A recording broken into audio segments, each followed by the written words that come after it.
السلام علیکم ورحمۃ اللہ وبرکاتہ۔ ان الحمد للہ نحمده ونستعینه ونستغفره ونعوذ باللہ من شرور انفسنا وسیئات اعمالنا، من يهده الله فلا مضل له ومن يضلل فلا هادي له، ونشهد أن لا إله إلا الله وحده لا شريك له، ونشهد أن محمدا عبده ورسوله، من يطع الله ورسوله فقد رشد واهتدى، ومن يعص الله ورسوله فقد ضل وغوى. أما بعد، فإن أصدق الكلام كلام الله، وخير الهدي هدي محمد صلى الله عليه وسلم، وشر الأمور محدثاتها، وكل محدثة بدعة، وكل بدعة ضلالة، وكل ضلالة في النار. أعوذ بالله من الشيطان الرجيم. بسم الله الرحمن الرحيم. لو أنزلنا هذا القرآن على جبل لرأيته خاشعا متصدعا من خشية الله، وتلك الأمثال نضربها للناس لعلهم يتفكرون.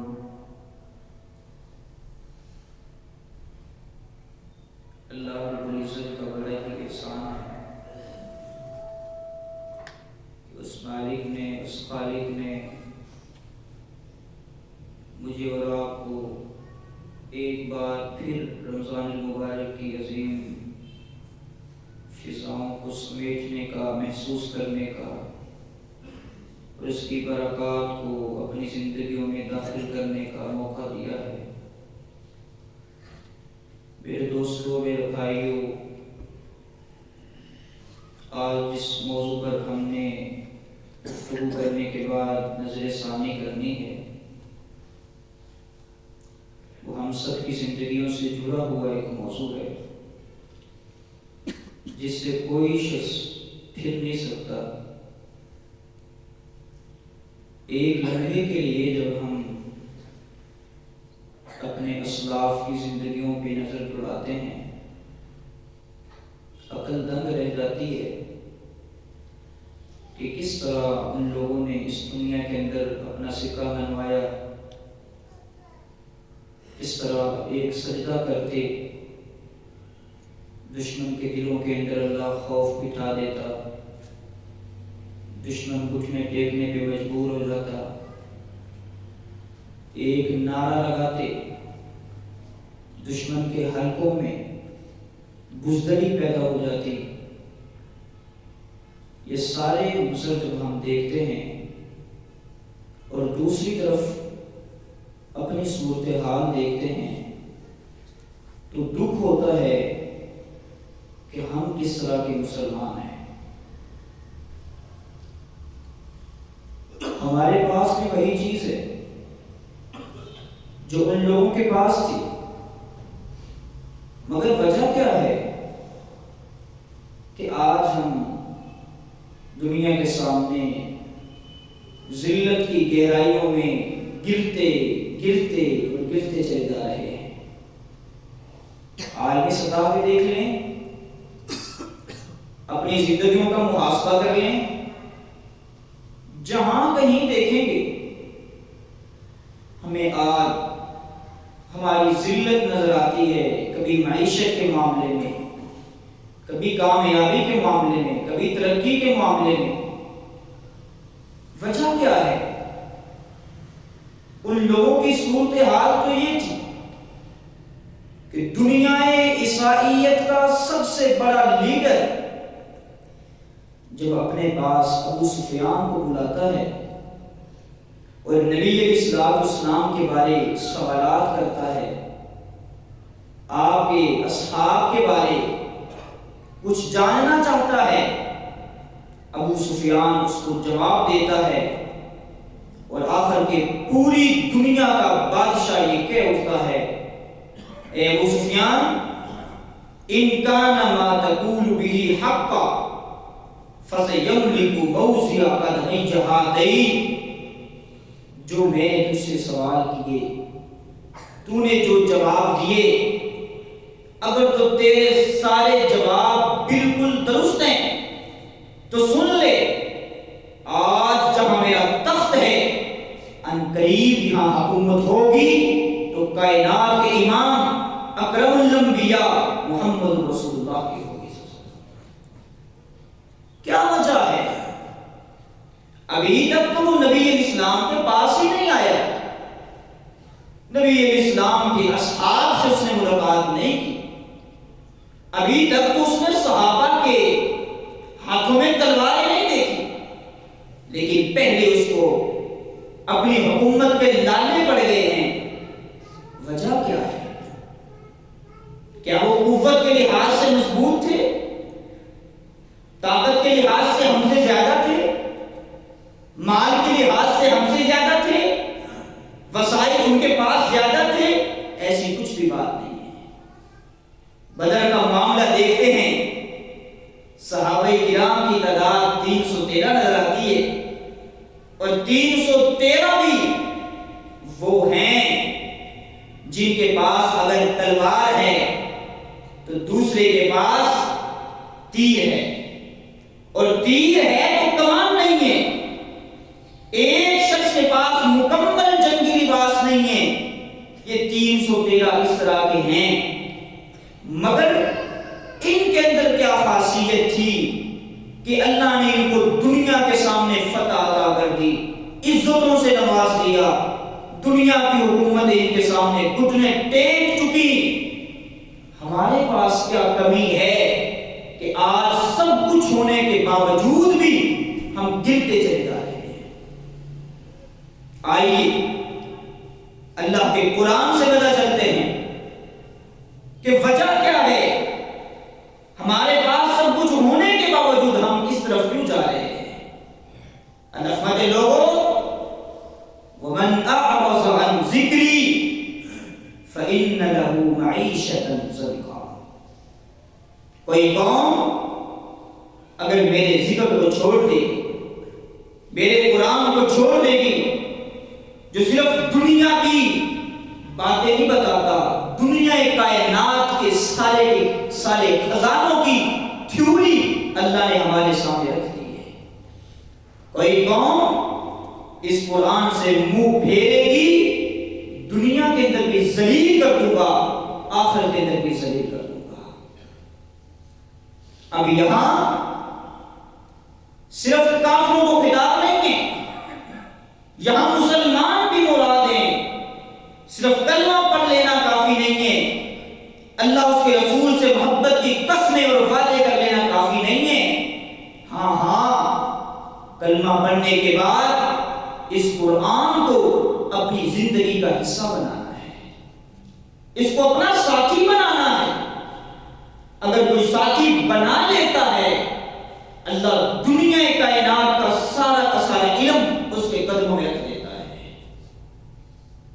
قربان جائیں، سیدنا عبداللہ بن مسعود رضی اللہ عنہ فرمایا کرتے تھے، لوگوں، دنیا کا کوئی شخص اگر پوری کائنات کا علم حاصل کرنا چاہتا ہے، کسی ایک ٹاپک پہ نہیں، آج تو ہماری ساری زندگی صرف ایک علم کو حاصل کرنے میں لگ جاتی ہے، ہم ایک ہنر کو حاصل کرنے میں، ایک فن کو سیکھنے میں اپنی پوری زندگی اسی پہ لگا دیتے ہیں، لیکن ایک فن کو جاننے والا دوسرے فن کے اندر یتیم ہوتا ہے۔ لیکن اگر کوئی شخص اپنی اس مختصر زندگی میں پوری کائنات کا علم حاصل کرنا چاہتا ہے، فارمولا ایک ہے، وہ کیا ہے؟ من اراد العلم فلیصور القرآن فإن فیہ العلم الاولین والآخرین۔ وہ قرآن مجید پہ غور و فکر شروع کر دے۔ کیوں؟ قرآن مجید وہ واحد کتاب ہے، کائنات کی وہ واحد تھیوری ہے جس کے اندر اللہ رب العزت نے اولین سے لے کر آخرین تک سارا کا سارا علم جمع کر دیا ہے۔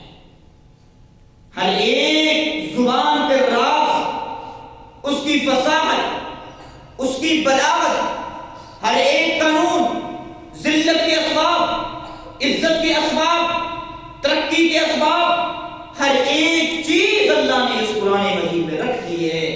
دنیا کا جو شخص دنیا کا ہر فن پڑھے گا، اپنی اولاد کو پڑھائے گا، ہر کتاب اپنی اولاد کو پڑھائے گا، ہر ایک ہنر سیکھے گا، سکھائے گا، قرآن سے دور ہو جائے گا۔ یاد رکھے، کلمہ پڑھنے کے باوجود، محبت کے دعوے کرنے کے باوجود، اللہ اس شخص کو، اس قوم کو ذلیل و رسوا کر دے گا۔ ایک بات یاد رکھنی ہے کہ یہ وہ کتاب ہے کہ جو شخص اس کتاب کے ساتھ لگ جاتا ہے، اپنا تعلق بنا لیتا ہے، اللہ اس کو عزتوں سے نواز دیتا ہے۔ آپ دیکھیں، اللہ رب العزت نے رمضان المبارک کے اندر قرآن مجید کو نازل کیا ہے۔ مہینے تو 12.5 ہیں، ہر ایک مہینے میں 30 دن ہی ہوتے ہیں، 29 دن ہی ہوتے ہیں، لیکن رمضان المبارک کی افضلیت کیوں ہے؟ اس کے اندر کیا خاص بات ہے؟ روزے رکھتے ہیں اس لیے؟ نہیں، روزوں کی وجہ سے نہیں ہے۔ اس رمضان کو بھی عزت اس لیے ملی ہے، اللہ فرماتا ہے اس کا تعارف یہ ہے، شہر رمضان الذی انزل فیہ القرآن۔ اس رمضان کے اندر ہم نے قرآن کو نازل کیا ہے، اس کا تعلق قرآن سے ہے۔ جس چیز کا تعلق قرآن سے ہو، اللہ اس کو ویسے نہیں چھوڑتا، عزتوں سے نواز دیتا ہے۔ سال کے اندر کتنی راتیں ہیں، لیکن تمام کی تمام راتوں میں سے افضلیت اللہ نے ایک رات کو دی ہے۔ وجہ کیا ہے؟ کیا وہ رمضان کے اندر آتی ہے اس لیے افضلیت دی ہے؟ نہیں، رمضان کو خود افضلیت اس لیے ملی ہے، اس کا تعلق قرآن کے ساتھ ہے۔ پھر رمضان کے ساتھ تعلق اس رات کا ہے، اس کا معنی ہے رمضان کی وجہ سے نہیں ملی۔ اس کا تعارف کیا ہے؟ جس کی فضیلت کے بارے اللہ فرماتا ہے، لوگوں، لیلۃ القدر خیر من الف شہر، یہ ایسی رات ہے کہ 1000 راتوں سے بہتر ہے۔ اس کی فضا 1000 راتوں کی فضاؤں سے بہتر ہے، اس کی عبادت 1000 راتوں کی عبادت سے بہتر ہے۔ وجہ کیا ہے؟ اس کو اتنی عظمت کیوں مل چکی ہے؟ اس کا تعارف یہ ہے، اللہ فرماتا ہے انا انزلناہ فی لیلۃ القدر۔ لوگوں، اس کا تعارف یہ ہے، ہم نے اس رات کے اندر قرآن مجید کو نازل کیا ہے۔ اس کا تعلق قرآن مجید کے ساتھ ہے۔ آپ دیکھیں، اللہ رب العزت کے کتنے انبیاء ہیں، کم و بیش 1,24,000 کی تعداد ہوتی ہے، لیکن ان تمام کے تمام انبیاء میں فضیلت کس کی زیادہ ہے، عظمت کس کی زیادہ ہے؟ وہ کائنات کے امام، اکرم الانبیاء، اشرف الانبیاء، مکے کے در یتیم محمد رسول اللہ صلی اللہ علیہ وسلم کی ہے۔ وجہ کیا ہے؟ آخر ان کو اتنی عظمت کیوں ملی ہے؟ کیسی عظمت ہے؟ جب نبی علیہ السلام براق پہ سوار ہوئے، براق سواری تھی، اس نے نبی علیہ السلام کو پہچانا نہیں، بھٹکنا شروع کر دیا، ہلنا شروع کر دیا۔ جبریل نے کہا، اے براق، تجھے نہیں پتا آج تیرے اوپر کون سی شخصیت سوار ہے؟ آج سن، میں تجھے اس شخصیت کا تعارف کرواتا ہوں۔ قلبت مشارق الارض ومغاربها، اے براق، میں نے مشرق کو بھی دیکھ لیا ہے، مغرب کو بھی دیکھ لیا ہے، شمال کو دیکھا، جنوب کو دیکھا، دنیا کا کونا کونا، چپا چپا دیکھا، ہر ایک نبی میں سے، ہر ایک نبی کی امت میں سے ہر فرد کو دیکھا، لیکن سن لے وَلَنْ أَفْضَلَ مِنْ مُحَمَّدٍ صلی اللہ علیہ وسلم، لیکن شان کے لحاظ سے، عظمت کے لحاظ سے، مقام کے لحاظ سے میں نے دنیا میں کوئی شخص ایسا نہیں دیکھا جو اس شخصیت سے، عظمت کے لحاظ سے بڑا۔ آخر اتنی عظمت کیوں ملی ہے؟ بات ایک ہے، اللہ نے کائنات کے امام پر قرآن مجید کو نازل کیا ہے، جس کا تعلق قرآن کے ساتھ ہو، اللہ اس کو پوری کائنات میں عزت عطا کرتا ہے۔ وہ اجتماعی قوم ہو، اجتماعی عزت ہو یا ایک فرد ہو، اللہ اس کو عزتوں سے نوازتا ہے۔ آپ دیکھیں تمام کی تمام انبیاء کی امتیں ہیں، لیکن ان تمام انبیاء کی امتوں میں افضلیت کس امت کی ہے؟ امت محمد کی ہے۔ وجہ کیا ہے؟ وجہ ایک ہی ہے کہ اس امت پر اللہ نے قرآن کو نازل کیا ہے۔ ہمارے جتنے اعضاء ہیں، ہر ایک اعضاء اپنی اپنی حیثیت رکھتا ہے، کسی کی عظمت کا انکار نہیں ہے، لیکن ان سب پہ بھاری کون ہے؟ وہ دل ہے۔ دل بھاری کیوں ہے؟ سردار کیوں ہے؟ کیونکہ نبی علیہ السلام کے دل پر اللہ نے قرآن کو نازل کیا ہے۔ 100 کی ایک بات ہے، جس کا تعلق قرآن کے ساتھ ہوگا اللہ اس کو عزتوں سے نواز دے گا۔ یہ آج کا سبق ہے، یہ رمضان المبارک قرآن کا مہینہ ہے، اور قرآن کا مہینہ آ جانے کے بعد انسان اپنی مصروفیات کو ترک کر دے اور اس مہینے کے اندر اپنا تعلق قرآن کے ساتھ بنائے۔ محدثین کے بارے آتا ہے، فقہائے دین کے بارے آتا ہے کہ امام احمد بن حنبل رحمہ اللہ تعالی حدیث کا درس دیا کرتے تھے، پورا سال حدیث کا درس دیتے، لیکن جو ہی رمضان شروع ہو جاتا حدیث کا درس بند کر دیتے اور فقط اپنے گھر میں بیٹھ کے قرآن مجید کی تلاوت کو سارا وقت دیا کرتے تھے۔ کیوں؟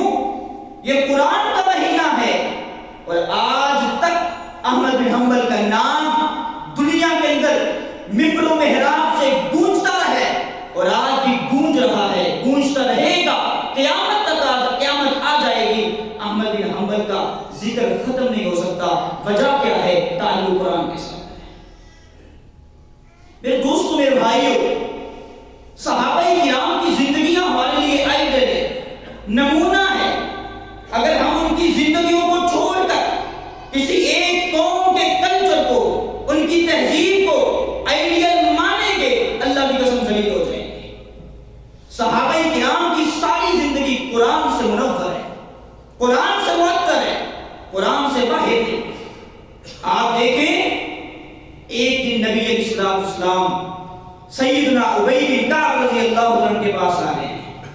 اللہ کے نبی، آپ کائنات کے امام میرے گھر تشریف لا رہے ہیں، خیریت تو ہے؟ نبی علیہ السلام فرماتے ہیں، ابی، آج مجھے اللہ نے حکم دیا ہے کہ اپنے ابی سے جا کر کے قرآن سنو۔ اللہ کے نبی، اسمانی اللہ نے میرا نام لیا ہے، میں ابی، میں وہی بات کرتا ہوں جو جبریل کرتا ہے، جبریل وہی بات کرتا ہے جو رب کرتا ہے۔ اتنا بڑا مقام آج دنیا کا کوئی حاکم کسی کا نام لے دے، وہ تو ہر جگہ سٹیٹس لگائے گا، بھائی میرا نام تو فلاں حاکم لے رہا ہے، لیکن پوری کائنات کو چلانے والا، جس کے حکم کے بغیر کائنات میں کسی درخت کا، کسی شاخ کا پتا تک حرکت نہیں کرتا، وہ اگر کسی شخصیت کا نام لے رہا ہے، یہ کتنی بڑی عظمت کی بات ہے۔ لیکن ایک وجہ سے ان کو عزت ملی ہے، وہ ایک ہے کہ ان کا تعلق قرآن کے ساتھ ہے، اور جس کا تعلق قرآن کے ساتھ ہو اللہ عزتوں سے نواز دیتا ہے۔ سیدنا عمر بن خطاب رضی اللہ تعالیٰ عنہ کہا کرتے تھے، لوگوں انا کنا اذل قوم فاعزنا اللہ بالاسلام، لوگوں ایک وقت تھا دنیا کے اندر ہمیں کوئی نہیں جانتا تھا، ہم کائنات کی سب سے ذلیل ترین قوم تھی، لیکن آج اللہ نے ہمیں عزت دی ہے، فاعزنا اللہ بالاسلام، تو فقط ہمیں اسلام کی وجہ سے عزت ملی ہے۔ اسلام سے معنی مراد قرآن کی وجہ سے عزت ملی ہے، نبی علیہ السلام کی سنت کے ساتھ تمسک کی وجہ سے عزت ملی ہے۔ اگر قرآن و سنت کو چھوڑ دیں گے اللہ ذلیل کر کے رکھ دے گا۔ اور آگے کیا کہتے ہیں؟ فَمَهْمَا نَطْلُبُ الْعِزَّةَ بِغَيْرِ مَا أَعَزَّنَا اللَّهُ أَذَلَّنَا اللَّهُ۔ دنیا کا کوئی شخص اگر اسلام کو چھوڑ کر، قرآن کو چھوڑ کر، میرے پیغمبر کی سیرت کو چھوڑ کر کسی قوم کو دیکھے، اس سے متاثر ہو جائے، یار یہ ترقی کر رہے ہیں، یہ ان کا فیشن کیا ہے، ذرا میں بھی اپنا لوں، اس قوم کے کلچر کو اپنا کر اسی میں عزت حاصل کرنا چاہے، اللہ نے جس اسلام کی وجہ سے ہمیں عزت دی ہے کہ اللہ اسی اسلام کو چھوڑنے کی وجہ سے ذلیل کر کے قرآن سے تعلق نہ توڑیے۔ آخر ان کو اتنی عزت کیوں ملی ہے؟ قربان جائیں، ان کا تعلق بھی قرآن کے ساتھ کیسا ہے؟ ایک دن بیت اللہ کے اندر آتے ہیں، کس ارادے سے؟ آج نبی علیہ السلام کو تکلیف پہنچانی ہے، نعوذ باللہ، یہ دور جاہلیت کی بات ہے، اور بیت اللہ کے اندر آ کر کے غلاف کعبہ کے اندر آ کے چھپ جاتے ہیں۔ نبی علیہ السلام آئے اور نبی علیہ السلام نے نماز شروع کر دی، اور نماز کے اندر نبی علیہ السلام نے سورہ حاقہ کی تلاوت شروع کر دی۔ قربان جائیں، اللہ کی کتاب، اللہ کا کلام پڑھنے والے کائنات کے امام تو منظر کیسا ہوگا؟ زمانے میں وہ گلیاں روکنا نہیں ہوگی۔ عمر بن خطاب جس ارادے سے آئے ہیں، لیکن نبی علیہ السلام کی زبان سے قرآن سنتے ہیں، اپنے سارے ارادوں کو بھول جاتے ہیں، دل کے اندر خیال کرتے ہیں، یار مکہ والے تو ٹھیک کہتے ہیں، یہ بندہ تو شاعر ہے، اس کی کلام میں اتنا اثر ہے کہ میں جس ارادے سے آیا ہوں وہ بھول بیٹھا ہوں، مکہ والے تو ٹھیک کہتے ہیں۔ جو ہی دل کے اندر خیال آیا، زبان پہ بات نہیں آئی، ہونٹ حرکت نہیں کیے، نبی علیہ السلام نے اگلی آیت پڑھی، لوگو وما ہوا بقول شاعر، یہ کسی شاعر کا کلام نہیں ہے۔ عمر بن خطاب حیران ہو جاتے ہیں، ابھی تک میری زبان سے جملہ نہیں نکلا، دل کے اندر بات ہے، اور اس بندے نے میری بات کو سمجھ کر آگے یہ بات کر دی ہے، اچھا یہ شاعر نہیں ہے، یہ کاہن ہے جو دلوں کے حالات جانتا ہے۔ نبی علیہ السلام نے اگلی آیت پڑھی، وَلَا بِقَوْلِ کَاہِن، لوگوں یہ کلام اللہ کا ہے، یہ کسی جادوگر کا، کسی کاہن کا کلام نہیں ہے۔ عمر بن خطاب بھی حیران، آخر ہے کیا؟ نہ کسی شاعر کا کلام ہے، نہ کسی جادوگر کا، نہ کسی کاہن کا، پھر ہے کیا؟ نبی علیہ السلام آگے اللہ کی قرآن کی آیات پڑھتے ہیں، تنزیل من رب العالمین، یہ وہ کلام ہے جو کائنات کے رب کی طرف سے نازل کیا گیا ہے۔ عمر بن خطاب کہتے ہیں جب اگلی آیات میں نے سنی، میرے پاؤں تلے زمین نکل گئی، یہ کیسا معاملہ ہے؟ اللہ فرماتے ہیں لوگوں سن لو، وَلَوْ تَقَوَّلَ عَلَيْنَا بَعْضَ الْأَقَاوِيلِ لَأَخَذْنَا مِنْهُ بِالْيَمِينِ ثُمَّ لَقَطَعْنَا مِنْهُ الْوَتِينَ فَمَا مِنْكُمْ مِنْ أَحَدٍ عَنْهُ حَاجِزِينَ۔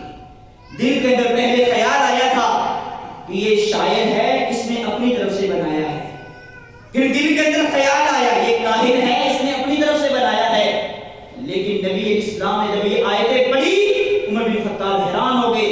اللہ فرماتے ہیں لوگوں سن لو، میرا پیغمبر بھی اپنی مرضی سے اس قرآن کے اندر رد و بدل نہیں کر سکتا۔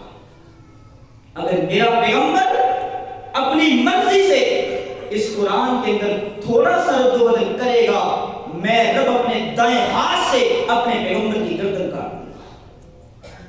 عمر بن خطاب کہتے ہیں وہ دن تھا جس دن اللہ نے میرے دل کے اندر اسلام کی محبت پیدا کر دی تھی۔ پھر ایسا کیا ہوا؟ نبی علیہ السلام کے ہاتھ پہ کچھ دنوں کے بعد بیعت کرتے ہیں اور کلمہ پڑھ کر کے مسلمان ہو جاتے ہیں۔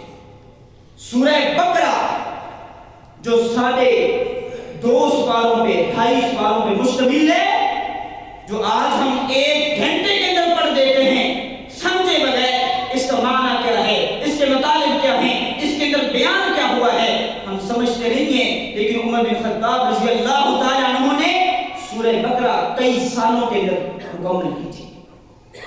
قرآن سے ایسا تعلق ہے کہ ایک آیت سن لیتے، اس کو یاد کرتے، اپنی زندگی میں اتارتے، جب تک اپنی زندگی میں نہ اتارتے اگلی آیت کو یاد نہیں کرتے تھے۔ اللہ نے بھی عزتیں کیا دی؟ اللہ کا یہ بندہ و غلام مدینہ کے اندر ایک درخت کے نیچے ایک پتھر پہ سر رکھ کے سویا ہوتا تھا، ادھر یہ آرام کی نیند سوتا تھا۔ کیسو کسرا جو دنیا میں حکمرانی کرتے تھے، اللہ ان کی نیندوں کو حرام کر دیا کرتا تھا۔ عزتیں کس وجہ سے ملی ہیں؟ فقط قرآن کی وجہ سے عزتیں ملی ہیں۔ دنیا کا جو شخص قرآن کو پڑھے گا، اس سے تعلق بنائے گا، عزتیں اس کو مل جائیں گی۔ لیکن اگر وہ شخص قرآن کو چھوڑ دے گا، دنیا کا ہر فن پڑھے گا، دنیا کا ہر ہنر سیکھے گا، دنیا کے ہر کلچر سے متاثر ہوگا، اسلام کو چھوڑے گا، اسلام سے متنفر ہو کے قرآن کی تعلیمات کو چھوڑے گا، اللہ صحیح کر کے رکھے گا۔ آپ دیکھیں سیدنا عبداللہ بن عباس رضی اللہ تعالیٰ عنہ، چھوٹی سی عمر ہے، قرآن کی اتنی طرف ہے کہ نبی اسلام کے ساتھ ساتھ رہتے ہیں۔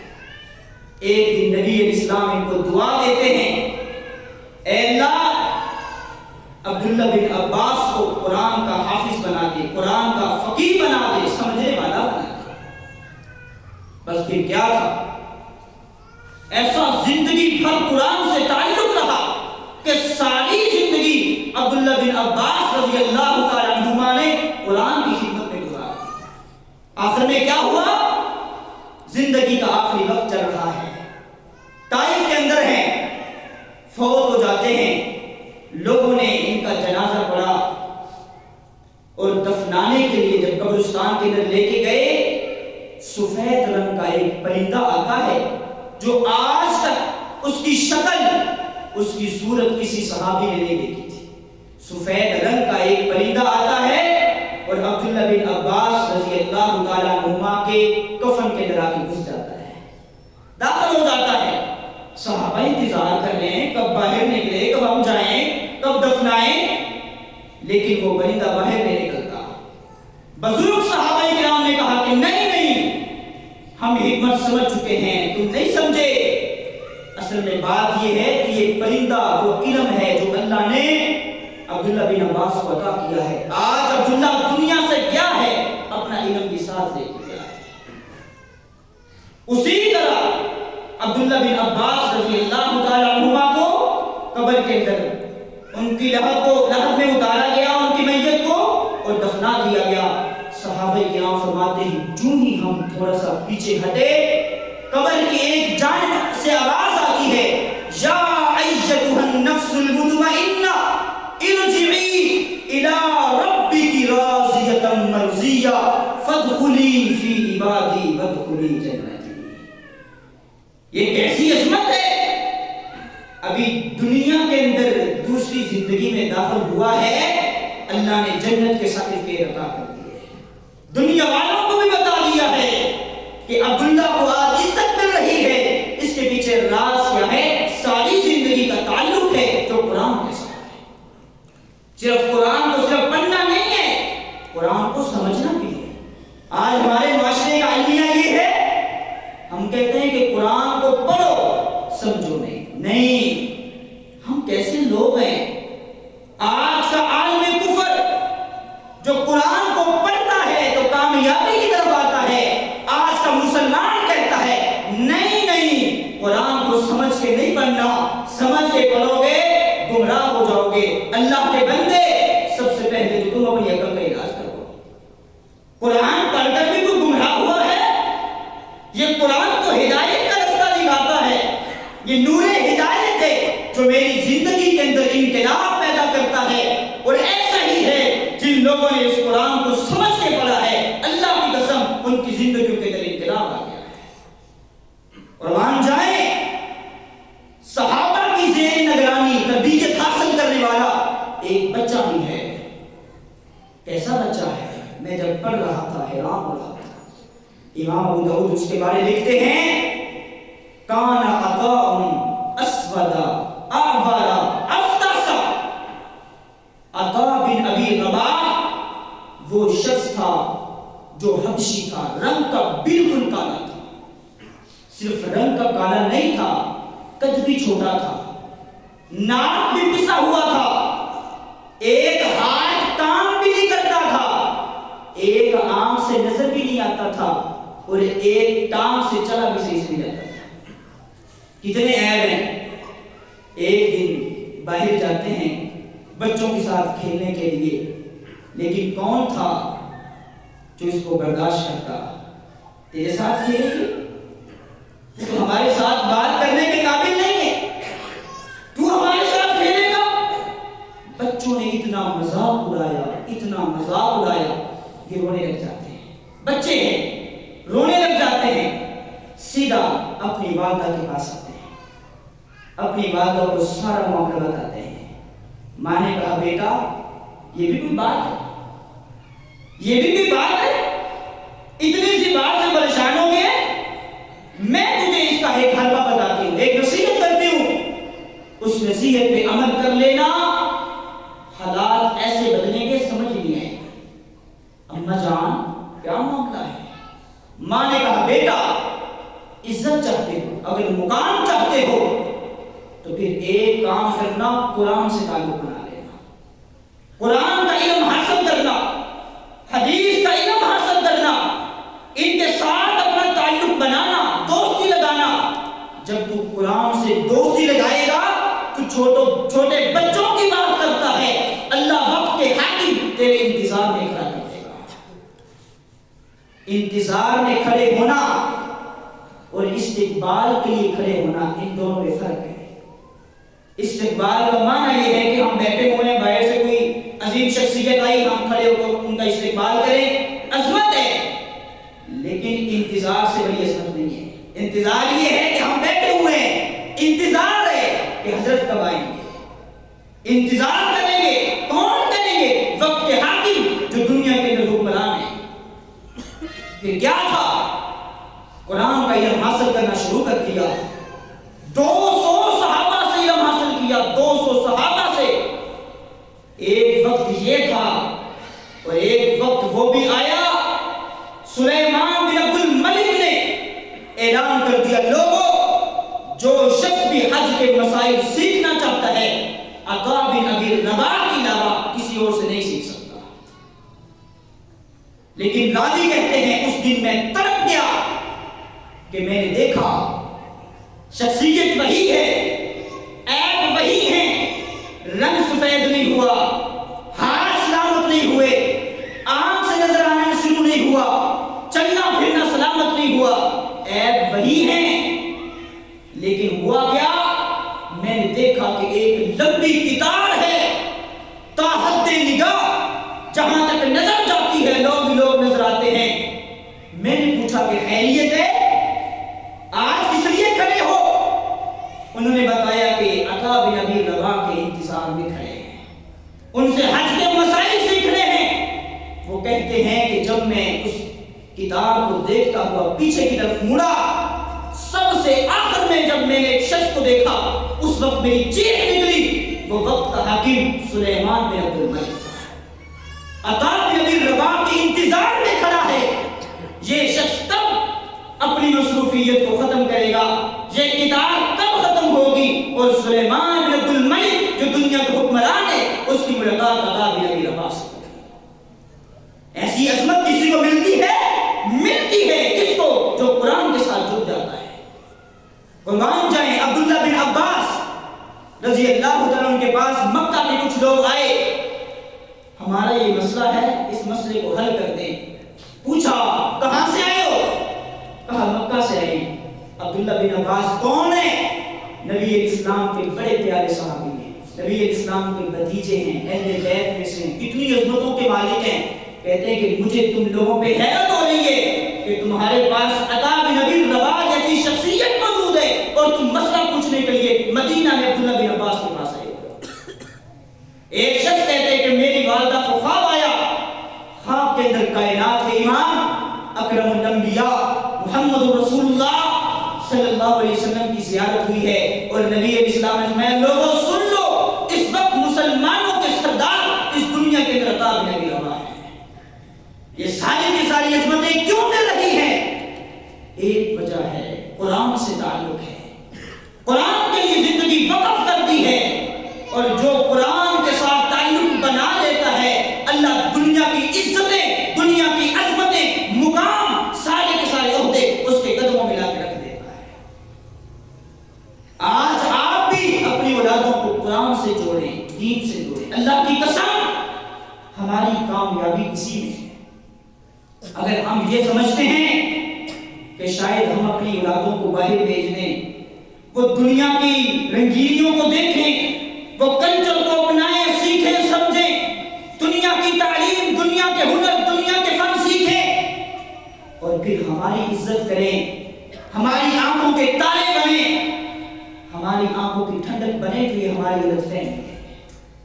ہاں کچھ دیر کے لیے وہ دنیا کے اندر آپ کو آسائشیں دے دیں تو ٹھیک ہے لیکن یاد رکھیں وہ قبر کے اندر آپ کی آنکھوں کی ٹھنڈک نہیں بن سکتے. ہاں آپ کی آنکھوں کی ٹھنڈک بن سکتی ہے وہ اولاد جس اولاد کو آپ نے قرآن کے ساتھ جوڑا ہوا ہے جو قرآن کے ساتھ تعلق رکھتی ہے جس کو قرآن کے علم کا پتہ ہے. اللہ کی قسم دنیا کے ہر شخص سے توقع کی جا سکتی ہے یہ والدین کا گستاخ ہے یہ بے ادب ہے یہ والدین کو تھپڑ مارتا ہے دھکے مارتا ہے. اللہ کی قسم اٹھا کے کہتا ہوں میں نے بڑی ریسرچ کی ہے آج تک مجھے کوئی ایک مثال نہیں ملی کہ کسی حافظ قرآن نے کسی قرآن کے طالب علم نے قرآن کو سمجھنے والے نے قرآن کے پڑھنے والے نے اپنے والدین کو تھپڑ مارنا تو دور کی بات ہے ان کی طرف غلط نگاہ سے دیکھے.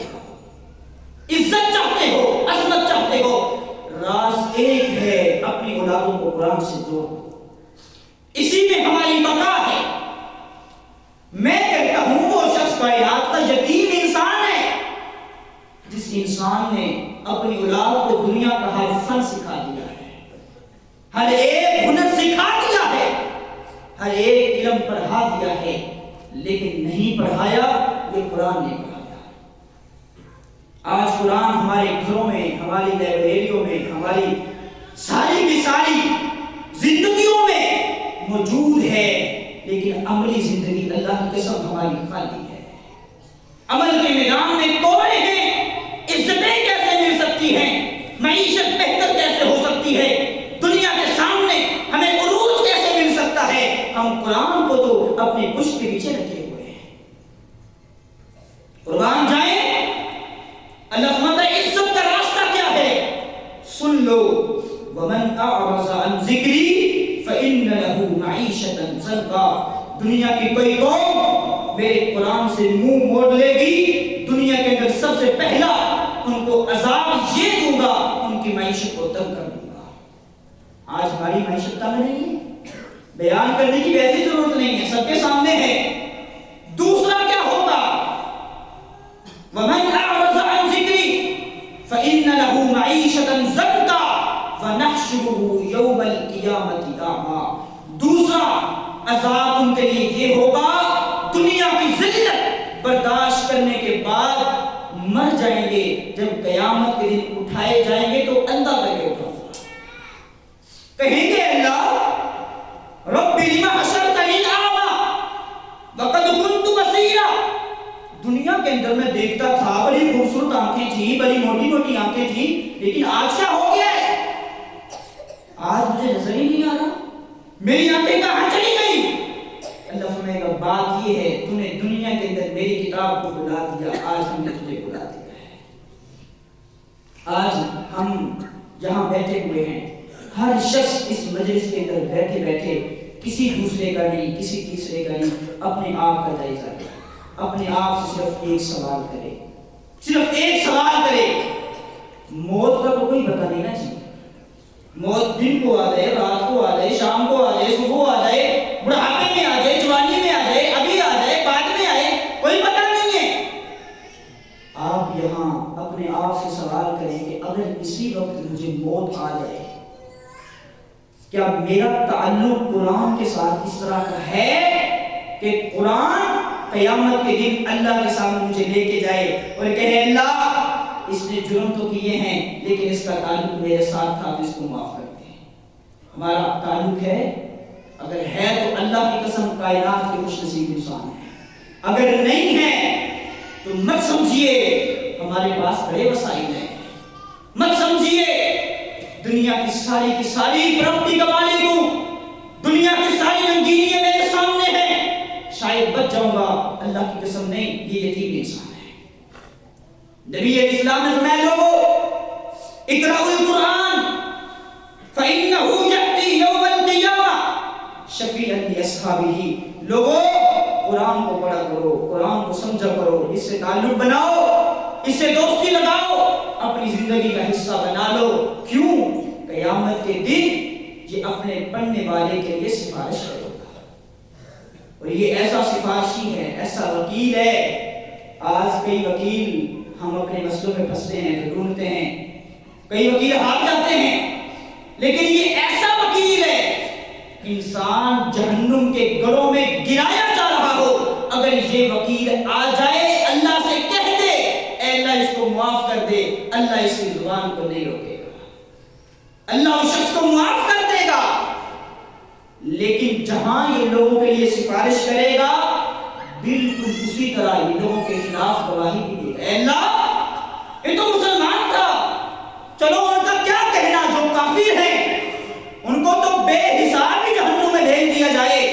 یہ تو مسلمان تھا, یہ تو کلمہ پڑھتا تھا, محبت کے دعوے کرتا تھا, بڑا کچھ کرتا تھا, لیکن اس نے مجھے کبھی کھول کے نہیں دیکھا, پڑھا نہیں ہے, سمجھا نہیں ہے, کبھی اپنی اولاد کو پڑھایا نہیں ہے, کبھی ترغیب نہیں دی. ہاں دنیا کی علوم کو حاصل کرنے کے لیے اس کا بیٹا کوئی پیریڈ مس کر دے اس کو ڈانٹتا تھا, لیکن اگر میری کلاس مس کر دے اس کو فرق ہی نہیں پڑتا تھا. اے اللہ اس بدبخت کو پکڑ جہنم کا علم بنا دے. اللہ کی قسم جہاں اللہ اس کی سفارش رد نہیں کرے گا, جس کے خلاف یہ گواہی دے گا اللہ اس کو جنت میں بھی نہیں بھیجے گا.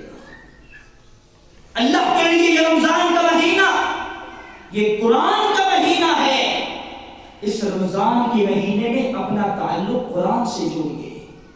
اگر میرا اور آپ کا تعلق قرآن سے جڑا ہے ہم کائنات کے خوش نصیب انسان ہیں. اگر اتنے روزے گزر جانے کے بعد بھی ہمارا تعلق قرآن سے نہیں ہے, اللہ کی قسم ہم اسی طرح ذلیل ہو رہے ہیں, ہوتے آئے ہیں, ہوتے آئیں گے, ہو رہیں گے. کبھی بھی عزت نہیں مل سکے گی. عزت چاہیے, مقام چاہیے, ترقی چاہیے, تنزلی سے نکلنا چاہتے ہو, راستہ ایک ہے, اللہ کے قرآن سے جڑ جاؤ, اپنی اولادوں کو جوڑ دو. اللہ دنیا کی عزتیں قدموں میں لٹا دے گا.